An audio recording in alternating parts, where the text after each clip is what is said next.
Assalamualaikum teman-teman, jumpa lagi dengan channel saya Gilang Ras tadi. Baik, dalam kesempatan kali ini kita akan melanjutkan part kita selanjutnya, yaitu sekarang kita sudah sampai ke part 5 mengenai momen gaya dan momen kopel.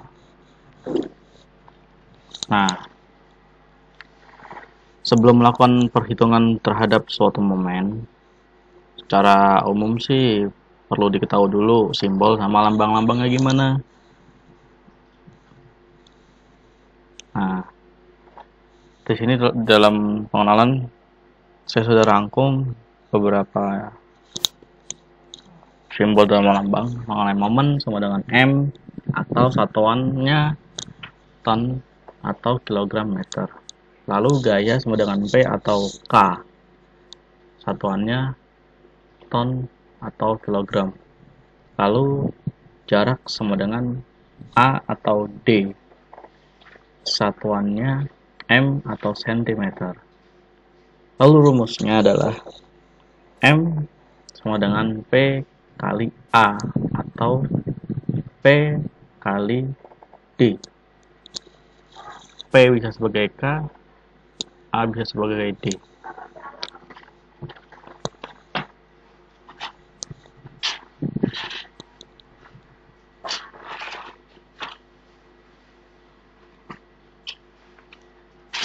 Nah, dalam topik pembahasan kali ini ada 5 item yang perlu kita ketahui, meliputi batasan momen gaya, dalil momen Varignon, pemakaian dalil momen, momen kopel, dan momen statis.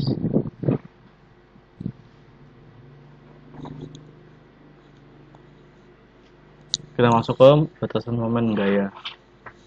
Adalah sebuah momen gaya terhadap sebuah titik dapat diartikan hasil kali besar sebuah gaya dengan panjang garis tegak lurus yang ditarik dari titik sembarang ke garis kerja gaya.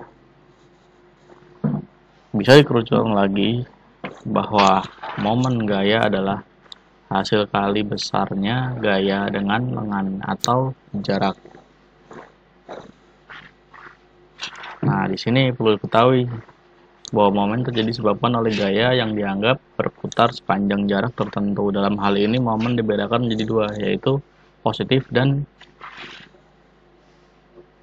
negatif.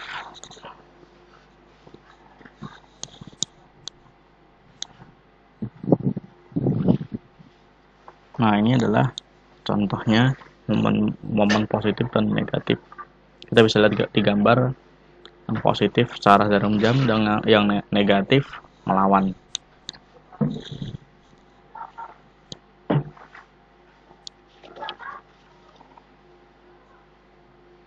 Nah, lalu kita beranjak ke dalil momen Varignon.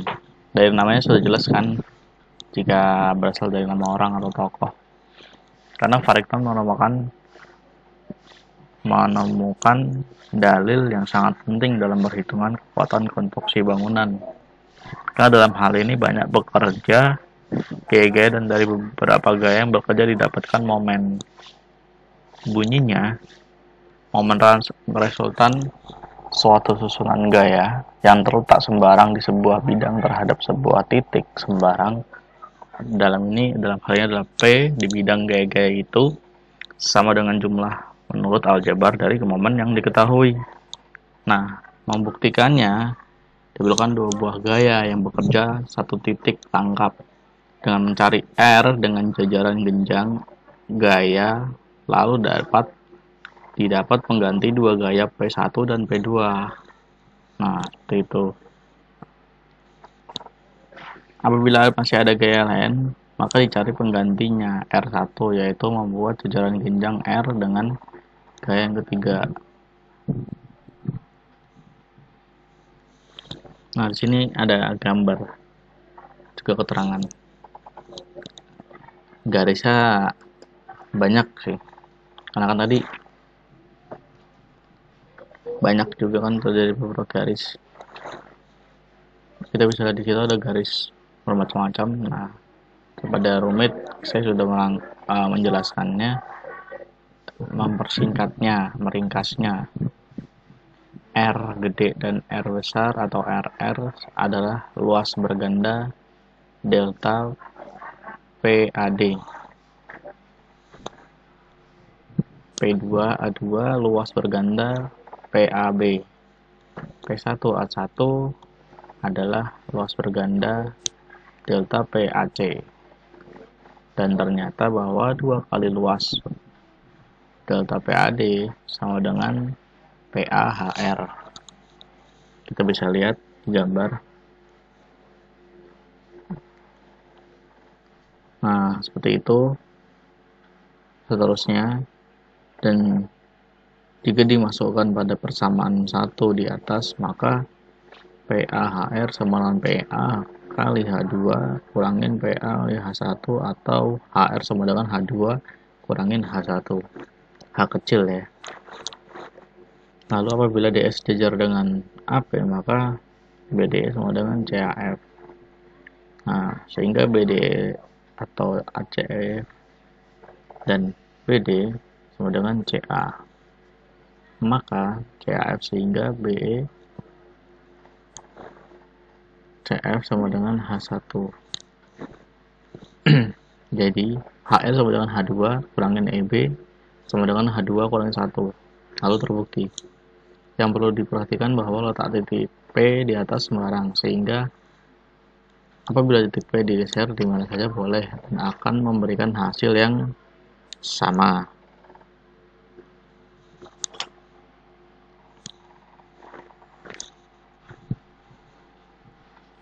Lalu kita berpindah ke pemakaian dalil momen.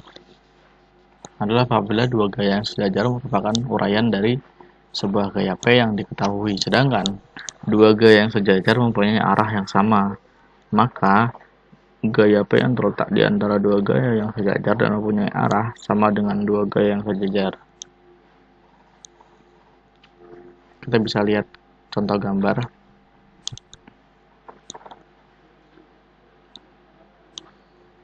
Di mana pada akhirnya nanti P kali KM sama dengan P2 KL, sehingga P2 sama dengan KM dibagi KL kali P. Nah, itu gayanya L panjang, yang P yang di tengah lebih pendek. Antara P2 dan P1 itu lebih besaran P2.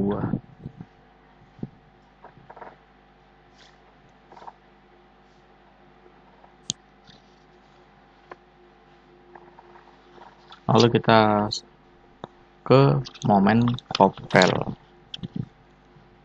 Kopel sendiri adalah susunan dua gaya yang sama besar dan mempunyai arah berlawanan dengan garis-garis kerja sejajar.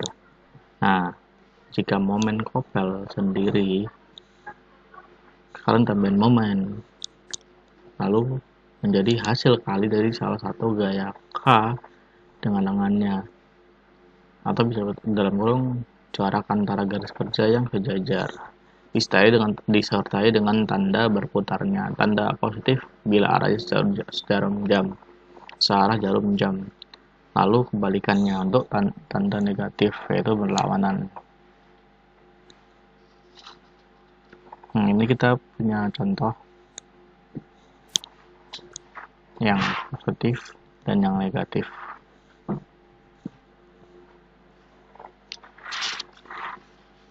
Nah, di momen kopel sendiri ada tiga nih, tiga lagi, meliputi sifat-sifat kopel, dua kopel yang setara, dan menyusun dua kopel.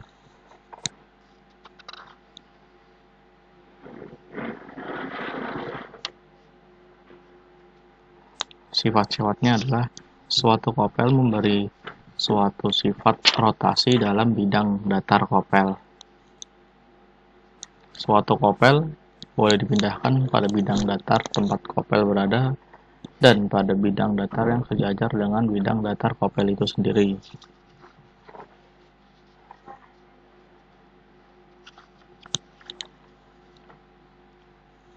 Lalu yang dua kopel yang setara yang bekerja dalam sebuah bidang datar atau koplanar dan mempunyai momen yang besarnya sama atau dinamakan ekuivalen.